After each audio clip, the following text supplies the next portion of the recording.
ആസിഫ് നന്നായി പാടൂല്ലേ? പാട്ടല്ല, സർ റാപ്പ്. Yes rap. പക്ഷെ റാപ്പിന് കുറച്ച് പ്രോബ്ലംസ് ഉണ്ട്. ലിറിക്സ് ഗവൺമെന്റിനും സിസ്റ്റത്തിനൊക്കെ കുറച്ച് എതിരാ. മൊത്തത്തിലൊരു ദേശവിരുദ്ധത. സാർ ഞാൻ എൻ്റെ ജീവിതത്തിൽ ഫേസ് ചെയ്ത ആസിഫിന് എവിടെ നിന്നാ ഇതിനൊക്കെ ഫണ്ട് കിട്ടുന്നത്? ഞങ്ങൾ ഫ്രണ്ട്സ് എല്ലാം കൂടെ ഞങ്ങൾ ഫ്രണ്ട്സ് എല്ലാവരും കൂടെ ഫണ്ട് എവിടെ നിന്ന് കിട്ടണമെന്ന്? സാർ സത്യമായിട്ട് എവിടെ നിന്നും ഫണ്ട് വന്നിട്ടില്ല. ഞങ്ങൾ ഫ്രണ്ട്സ് തന്നെ ചെയ്തേ. ഈ പെൺകുട്ടിയെ നീ ട്രാപ്പ് ചെയ്ത് മതം മാറ്റാൻ ശ്രമിച്ചാലടാ. സാറേ ഞങ്ങൾ ഇഷ്ടത്തിലാണ്. ഓളോട് ജീവിക്കാനാണ് ഞാൻ ഓളെ വിളിച്ചോണ്ട് പോകുന്നത്. പക്ഷെ ഒരു രീതിയിലും രണ്ട് വീട്ടുകാരും സമ്മതിച്ചില്ല. പിന്നെ ആ ഒരു ഹാലിൽ വേറെ നിവൃത്തി ഉണ്ടായില്ല സാറേ. പിന്നെ ഓൾ തന്നെയാ പറഞ്ഞ് മതം മാറാം. എടാ, അങ്ങനെ ഒരു സിറ്റുവേഷൻ നീ അവളുടെ മുന്നിൽ ക്രിയേറ്റ് ചെയ്താണെന്ന് ഞങ്ങളൊന്ന് പറഞ്ഞാലോ? സാറേ അങ്ങനെ ഒരു ഉദ്ദേശം ആസിഫിന് ഇല്ലായിരുന്നുവെങ്കിൽ പിന്നെ അതിന് ആ പെൺകുട്ടിയെ കൊണ്ട് ബുർക ധരിപ്പിച്ച് വീഡിയോ ചെയ്യിച്ചത് താൻ.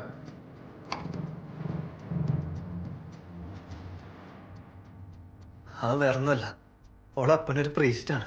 അപ്പൊ അങ്ങനെ ഒരു സ്ഥലത്ത് നിന്നൊരു പെണ്ണായോണ്ട് ഒക്കെ മുഖം പുറത്ത് കാണിക്കാൻ പറ്റില്ല. അയാൾ ഉള്ളത് പറ. ഒരു പെൺകുട്ടിയെ റിക്രൂട്ട് ചെയ്താൽ നിനക്ക് എത്ര കിട്ടും? സാറേ നിങ്ങൾ എന്തൊക്കെ പറയണത്? എടാ, ഒരു പെൺകുട്ടിയെ കറക്കിയെടുത്ത് IS-ലേക്ക് റിക്രൂട്ട് ചെയ്യാൻ തനിക്ക് എന്നാ കിട്ടുമെന്ന് സത്യമായിട്ട് എനിക്കൊന്നും അറിഞ്ഞൂടാ സാറേ. എനിക്ക് ഓളെ ഇഷ്ടമാണ്.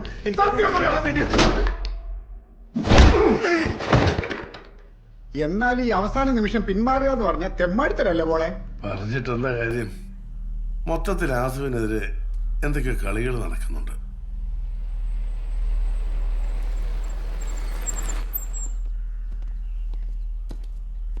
എന്താടാ? അത് നടക്കില്ല ചേ, അയാൾ വരില്ല. തട്ടിപ്പാച്ചായ സുഖമല്ല പറഞ്ഞത് വെറുതെ. എന്നിട്ട് അയാളുടെ കെട്ടികളുടെ ഒരു ഔദാര്യം വേണമെങ്കിൽ അയാളെ ജൂനിയർ വക്കീലിനെ വിടാന്ന്. പഠിച്ചോനെ എന്താ ചെയ്യുക? ഐശായിച്ച് ബേജാറാകാണ്ടിരിക്കേ. ഈ ദുനിയാവിൽ ഓ മാത്രമല്ല വക്കീലായിട്ടുള്ളത്. നമ്മുടെ അശ്വതിനെ കെട്ടിയ ചെക്ക വക്കീലല്ലേ? പുതിയ പിള്ളേരൊന്നും ശരിയാവൂല. ഇത് നല്ല തായ്ക്കോം ബൈക്കോള്ള ആള് തന്നെ വേണം. അങ്ങനെ ഒരാൾ വേണ്ടേ?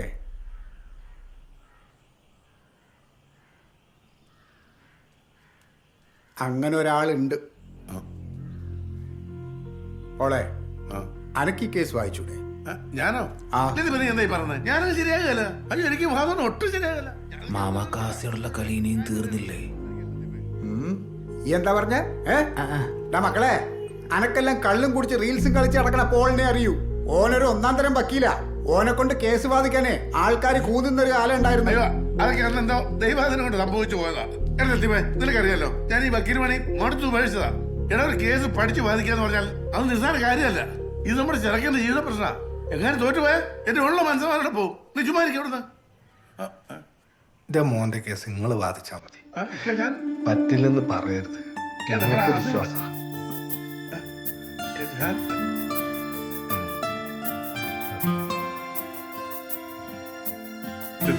മോളെ പ്ലീസ്, ഈ സമ്മതിക്കും.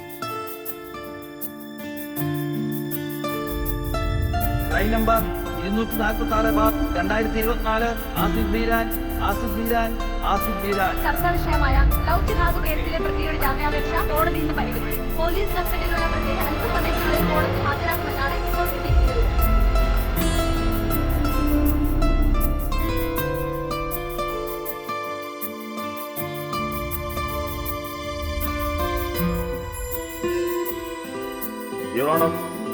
ക്യാമ്പസുകളും മറ്റും കേന്ദ്രീകരിച്ച് പെൺകുട്ടികളെ പ്രണയം നടിച്ച് മതം മാറ്റി തീവ്രവാദ പ്രവർത്തനങ്ങൾക്ക് ഉപയോഗിക്കുകയും IS പോലെയുള്ള ഭീകര സംഘടനകളിലേക്ക് റിക്രൂട്ട് ചെയ്യുകയും ചെയ്യുന്ന ഒരു സംഘം നിഗൂഢമായി ഇവിടെ പ്രവർത്തിക്കുന്നുണ്ട് എന്നുള്ളതിന്റെ ഏറ്റവും വലിയ ഉദാഹരണമാണ് ഈ കേസ്.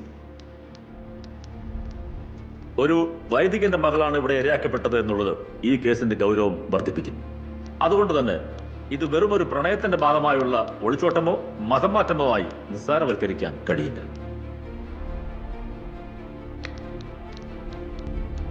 പ്രതി ഈ പെൺകുട്ടിയെ ബുർക്ക ധരിപ്പിച്ച് വീഡിയോ ചെയ്ത് പ്രചരിപ്പിച്ചതായി സ്പെഷ്യൽ ബ്രാഞ്ച് കണ്ടെത്തിയിട്ടുണ്ട്.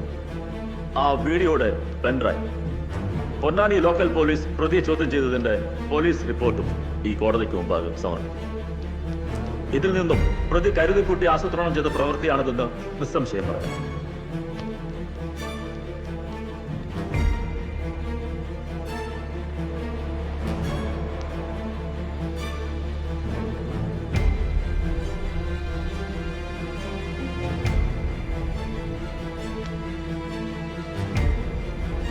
നിഗൂഢമായ ഉദ്ദേശത്തോടുകൂടി പെൺകുട്ടിയെ പറഞ്ഞു പറ്റിച്ച് തട്ടിക്കൊണ്ടുപോവുകയായിരുന്നു. പൊന്നാനിയിലെ ഒരു മതസ്ഥാപനത്തിൽ വെച്ച് നിർബന്ധിത മതപരിവർത്തനത്തിന് വിധേയമാകുമ്പോഴാണ് പെൺകുട്ടിയെ അതിവിദഗ്ധമായി പോലീസ് രക്ഷപ്പെടുത്തിയത്. ലവ് ജിഹാദ് എന്ന പേരിൽ അറിയപ്പെടുന്ന ഈ തീവ്രവാദ പ്രവർത്തനത്തിന്റെ വേരുകൾ അറിയാനും പ്രതി ആസിഫ് ബീരാന്റെ തീവ്രവാദ ബന്ധങ്ങൾ കണ്ടെത്താൻ പ്രതിയെ UAPA അടക്കമുള്ള വകുപ്പുകൾ ചുമത്തി അന്വേഷണ ഉദ്യോഗസ്ഥർക്ക് കൈമാറണമെന്ന് ബഹുമാനപ്പെട്ട കോടതിയോട് താഴ്മയായി അപേക്ഷിച്ചു. That's all, Your Honor.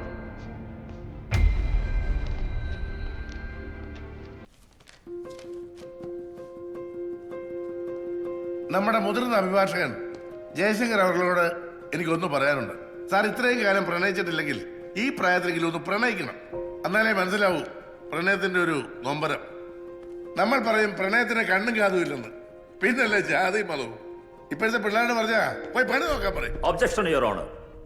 പ്രണയത്തിന് ജാതിയും മതമൊന്നുമില്ല. ഇവിടെ ഞാൻ ചൂണ്ടിക്കാട്ടിയത് ചിലരുടെ പ്രണയത്തിന് ജാതിയും മതവും ഉണ്ട് എന്നുള്ളതാണ്. അതാണ് ഇവിടുത്തെ പ്രശ്നവും. അതെ, അത് തന്നെയാണ് പ്രശ്നം. ചിലരുടെ മാത്രം പ്രണയത്തിൽ ജാതിയും മതവും നോക്കുന്നു. യുവർ ഓണർ, നമ്മുടെ ഭരണഘടനയിൽ പോലും പരാമർശിക്കപ്പെടുന്ന ഒരു കാര്യമുണ്ട്, മിശ്ര വിവാഹങ്ങളെ പ്രോത്സാഹിപ്പിക്കണമെന്ന്. പക്ഷെ നിർഭാഗ്യവശാൽ ഇവിടെ പ്രോസിക്യൂഷൻ പോലും ചെയ്യുന്നത് പ്രണയിക്കുന്നവരുടെ മതം നോക്കി അത് തടയുക എന്നുള്ളതാണ്. യുവർ ഓണർ, വിവിധ മതക്കാർ തമ്മിൽ പ്രണയിക്കുന്നതിനോ പ്രണയിച്ച് വിവാഹം കഴിക്കുന്നതിനോ ഇവിടെ ആരും എതിരല്ല. മറിച്ച് അതിന്റെ പേരിൽ പെൺകുട്ടികൾ ചതിക്കപ്പെടുകയും തീവ്രവാദത്തിലേക്ക് റിക്രൂട്ട് ചെയ്യപ്പെടുകയും ചെയ്യുന്നു എന്നുള്ളതാണ് ഇവിടുത്തെ പ്രധാന പ്രശ്നം. ഈ കേസിൽ നടന്നിട്ടുള്ളതും അത് തന്നെയാണ്. യുവർ ഓണർ, കുറച്ചു കാലങ്ങളായി ചില കേന്ദ്രങ്ങളിൽ നിന്ന് കേൾക്കുന്ന വെറും ആരോപണങ്ങളാണ്. ഇത് ഉന്നയിക്കുന്നവർ ഇത്തരത്തിലുള്ള കേസുകളോ വ്യക്തമായ തെളിവുകളോ ചൂണ്ടിക്കാണിക്കാറുമില്ല. ഡോക്ടർ റസിയ എന്ന പെൺകുട്ടി മതം മാറി ഒരു മുസ്ലിം യുവാവിനെ കല്യാണം കഴിച്ചതിന്റെ ഭാഗമായി ലവ് ജിഹാദ് ആരോപണം ഉയർന്നപ്പോൾ പെൺകുട്ടിയുടെ പിതാവ് അന്ന് നൽകിയ പരാതിയിൽ അന്വേഷണ ഏജൻസി ലവ് ജിഹാദ് കണ്ടെത്താനേ കഴിഞ്ഞിട്ടില്ല എന്ന് പറഞ്ഞു നൽകിയ റിപ്പോർട്ടിന്റെ പകർപ്പാണിത്. മറ്റൊന്ന്, നമ്മുടെ കേന്ദ്ര സഹമന്ത്രി ലവ് ജിഹാദുമായി ബന്ധപ്പെട്ട് പാർലമെന്റിന് നൽകിയ മറുപടിയുടെ പകർപ്പാണ്. അതിൽ അദ്ദേഹം പറഞ്ഞിരിക്കുന്നത് love jihad is not existing എന്നാണ്.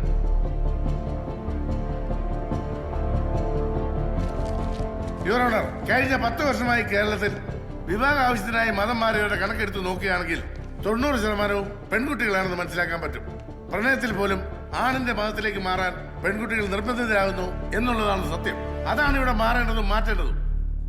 ഇതാണ് വസ്തുത എന്നിരിക്കെ ഒരു സമുദായത്തിന്റെ മാത്രം പ്രണയങ്ങൾ ലവ് ജിഹാദാണെന്ന് ചാപ്പുകൂത്താൻ ആരാണ് യുവർ ഓണർ ഇവർക്ക് റൈറ്റ് കൊടുത്തത്? Objection, your honour. പ്രതിഭാഗ വക്കീൽ കോടതിയെ തെറ്റിദ്ധരിപ്പിക്കുകയാണ്. മുഴുവൻ ആളുകൾ എന്നല്ല, മറിച്ച് ചില ആളുകളെങ്കിലും ഇത് ചെയ്യുന്നുണ്ട് എന്നേ ഉദ്ദേശിച്ചിട്ടുള്ളൂ. കുറച്ചാളുകൾ ചെയ്യുന്ന തെറ്റിനെ ഒരു സമുദായം മുഴുവൻ എങ്ങനെയാണ് കുറ്റവാളികളാകുന്നത്? യുവർ ഓണർ, നമ്മുടെ നാട്ടിൽ ലവ് ജിഹാദ് ആരോപണങ്ങൾ ഉയരുമ്പോഴൊക്കെ റെഫർ ചെയ്യപ്പെടുന്ന ഒരു കേസുണ്ട്.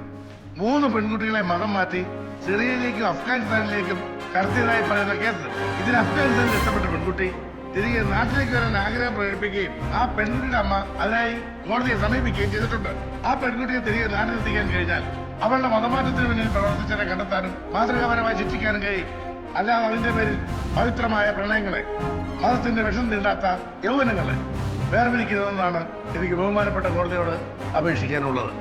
അവർ പ്രണയിക്കട്ടെ, ജാതിയും മതവും ദേശവും ഭാഷയും ഒന്നും നോക്കാതെ പ്രണയിക്കട്ടെ. യുവർ ഓണർ, ഈ കേസിൽ ഇരയാക്കപ്പെട്ടു എന്ന് പ്രോസിക്യൂഷൻ പറയുന്ന പെൺകുട്ടിയുടെ മൊഴി രേഖപ്പെടുത്താൻ അനുവദിക്കണമെന്ന് ബഹുമാനപ്പെട്ട കോടതിയോട് ഞാൻ താഴ്മയായി അപേക്ഷിച്ചുകൊള്ളുന്നു.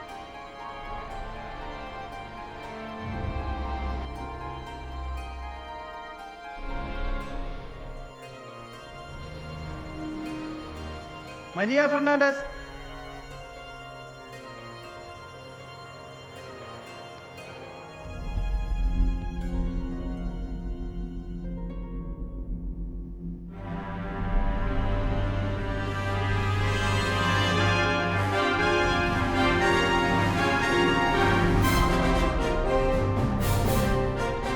മരിയ, സ്വന്തം ഇഷ്ടപ്രകാരമാണോ ആസിഫിനൊപ്പം വീട്ടിൽ നിന്ന് പോയത്, അതോ ഏതെങ്കിലും തരത്തിൽ ബലം പ്രയോഗിച്ചു കൊണ്ടുപോയതാണോ? എന്റെ സ്വന്തം ഇഷ്ടപ്രകാരമാണ് പോയത്.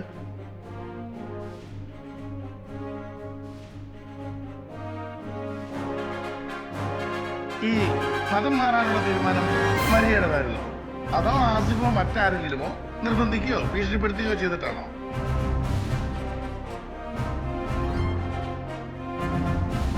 ഇല്ല, എന്റെ തീരുമാനമായിരുന്നു.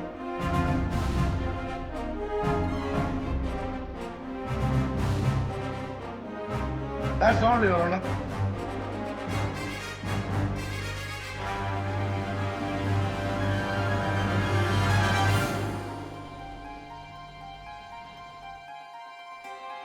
ഹാജരാക്കപ്പെട്ട തെളിവുകളുടെ അടിസ്ഥാനത്തിൽ ഈ കേസിൽ ലവ് ജിഹാദ് എന്ന തീവ്ര ലക്ഷ്യത്തോടുകൂടിയുള്ള പ്രവർത്തനമോ കരുതിക്കൂട്ടിയുള്ള തട്ടിക്കൊണ്ടുപോയലോ ആസിഫ് ബീരാൻ നടത്തിയതായി തെളിയിക്കാൻ പ്രോസിക്യൂഷന് കഴിഞ്ഞിട്ടില്ല.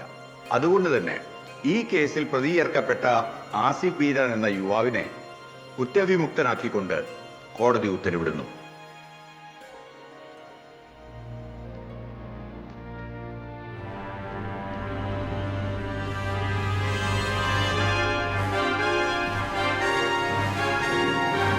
പെൺകുട്ടിയെ ആരുടെ കൂടെ വിടണമെന്നുള്ളത് പെൺകുട്ടിയുടെ തീരുമാനം അനുസരിച്ചായിരുന്നു.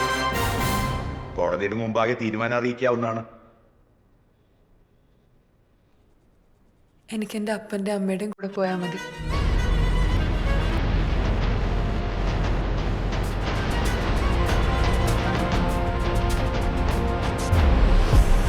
പെൺകുട്ടിയുടെ തീരുമാനപ്രകാരം പെൺകുട്ടിയെ അവരുടെ മാതാപിതാക്കൾക്കൊപ്പം വിടുവാൻ ഈ കോടതി ഉത്തരവിടുന്നു.